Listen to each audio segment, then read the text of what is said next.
Eh bien, chers frères, celui qui aime son père,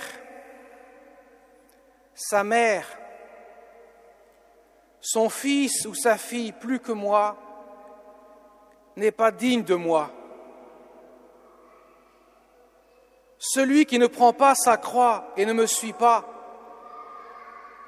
n'est pas digne de moi, nous dit Jésus dans l'évangile de ce dimanche. Mes chers amis, la parole de Jésus paraît tellement radicale qu'elle peut paraître incompréhensible à beaucoup. Alors qu'est-ce que Jésus veut bien-il dire lorsqu'il dit « Celui qui aime son père, sa mère, son fils, sa fille plus que moi n'est pas digne de moi » ? N'a-t-il donc pas d'affection pour les siens? Ou reproche-t-il que nous ayons trop d'affection pour les nôtres? Que veut-il bien dire?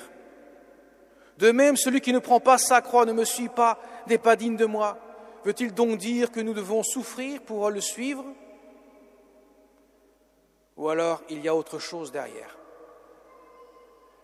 Alors mes chers amis, tout d'abord, Jésus ne manque pas d'affection. Et j'en veux pour preuve lorsqu'il arrive au tombeau devant Lazare, son ami. Ça fait 4 jours qu'il est au tombeau.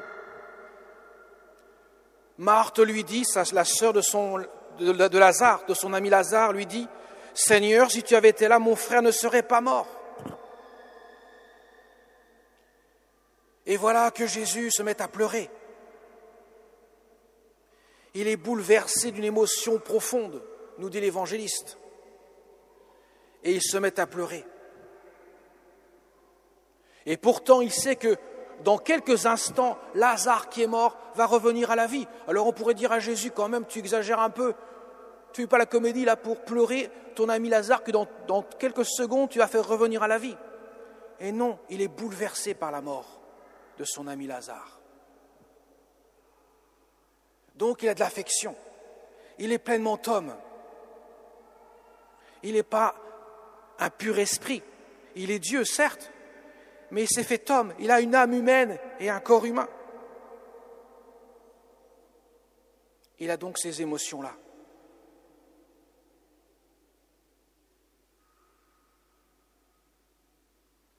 Cependant, quand Jésus nous dit de ne pas aimer son père, sa mère, son fils ou sa fille plus que lui, il ne dit pas qu'il faut moins les aimer. Il n'a pas dit qu'il faut les aimer moins que lui. Il a dit celui qui aime son père, sa mère, son fils, sa fille plus que moi n'est pas digne de moi. Il ne faut pas en tirer la conclusion qu'il faut moins aimer les siens pour le suivre. Mais il faut plutôt chercher ailleurs. Si Jésus dit cela, c'est que si vous m'aimez moi plus que tout, vous aimerez encore plus votre père, votre mère, votre fils et votre fille.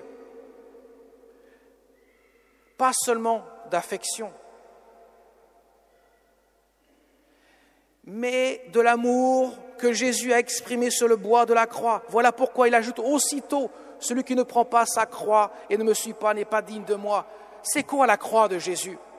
Certes, c'est la souffrance. Il a souffert sur la croix, il n'a pas fait semblant. Il a enduré une souffrance que personne ne peut endurer, tant elle est grande et elle touche toutes les composantes de son être même, aussi bien son âme que son corps, aussi bien une souffrance physique, morale, psychique et spirituelle. Mais n'a-t-il pas dit « Il n'y a pas de plus grand amour que de donner sa vie pour ceux qu'on aime ». C'est ça le mystère de la croix, c'est que malgré tout, je vous aime plus que tout. Pas seulement d'affection, je vous aime au point de donner ma vie pour vous. Vous qui êtes ennemis de moi parce que vous êtes pécheurs et moi je suis Dieu, j'accepte d'endurer tout dans ma croix parce que je vous aime plus que tout. Donc mon amour ne s'arrête pas à l'affection, il va encore plus loin. plus en profondeur. Il va dans l'épaisseur du mystère même du salut. Là où Dieu se révèle être un Dieu à l'amour inconditionnel, lui qui n'a pas de l'amour, mais qui est l'amour.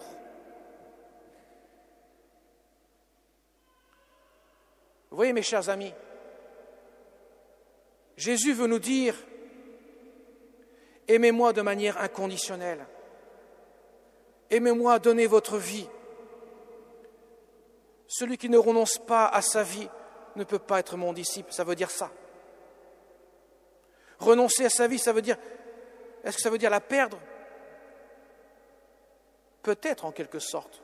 Parce qu'il dit Jésus, qui a perdu sa vie à cause de moi la trouvera. Pour certains, c'est clair, c'est concret. Comme le fameux Saint Léger que dans le tombeau en dessous de mes pieds, il a versé son sang, effectivement, il a perdu sa vie pour le Christ, incontestablement. Mais nous, chacun d'entre nous, nous pouvons aussi renoncer dans le quotidien de notre vie à notre volonté. Et c'est cela, perdre sa vie, c'est renoncer à sa volonté pour épouser celle de Dieu. Jésus n'a-t-il pas dit « Ma nourriture, c'est de faire la volonté de mon Père » et pourtant, le soir de l'agonie, où Jésus va prendre tout sur lui dans son âme humaine, tout le poids de tous les péchés du monde. Ne va-t-il pas dire, lui, qui est brisé par le poids incommensurable du péché, « Père, que cette coupe passe loin de moi, cependant non pas ma volonté humaine, ma volonté humaine, mais la tienne, autrement dit celle qui est divine. »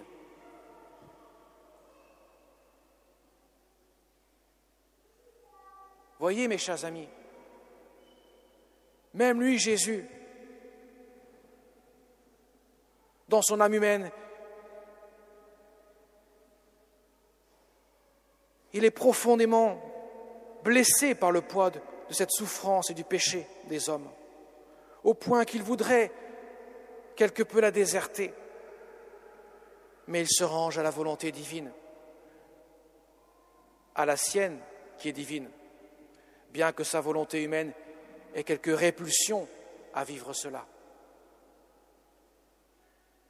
C'est un mystère insondable pour nous, mais qui révèle la profondeur de son humanité.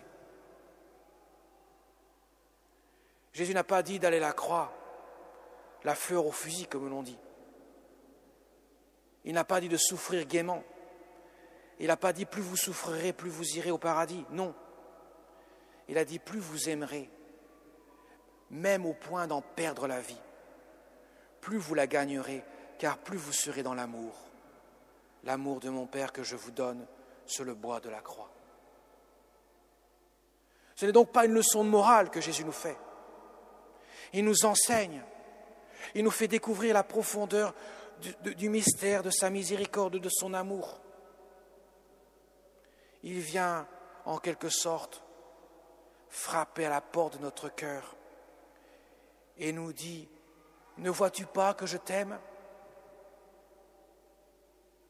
Ne vois-tu pas que je suis là, tout près de ton cœur? Certes, la vie sur la terre n'est pas facile. Elle nous fait passer par tant d'épreuves et de souffrances. Mais si moi, Jésus, j'ai enduré tant de souffrances sur le bois de la croix, ce n'est non seulement pour que je puisse vous sauver, mais c'est aussi pour que vous puissiez comprendre que c'est par le moyen du don de soi, du renoncement de soi et l'accueil du don de mon amour que vous trouverez le repos. Jésus n'a-t-il pas dit « Venez à moi, vous tous qui peinez sous le poids du fardeau, et moi je vous procurerai mon repos. Prenez sur vous mon joug, ma croix, et je vous donnerai le repos. » Voyez, mes chers amis, les paroles de Jésus sont pleines d'espérance, car elles nous montrent la profondeur et la grandeur de son amour. Et tous les saints ont été invités à vivre cela. Et ils n'ont pas moins aimé leur père, leur mère, leur fils ou leur fille, pour ceux qui avaient des enfants. Non, ils les ont encore aimés plus de l'amour qu'ils recevaient de Dieu. Mais en mettant Dieu à la première place, ils aimaient leurs proches de l'amour de Dieu, qui élève l'amour affectif pour ses proches. Et je terminerai par la Vierge Marie. La Vierge Marie, au pied de la croix, devant ce spectacle indicible, effrayant, terrifiant,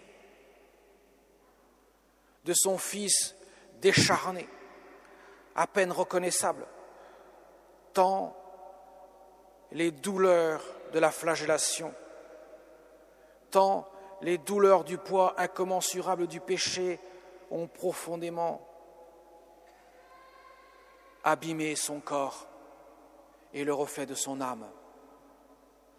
Même si la fine pointe de son âme était dans la lumière divine, l'apparence laissait tout autre apercevoir. Et voilà que Jésus ose lui demander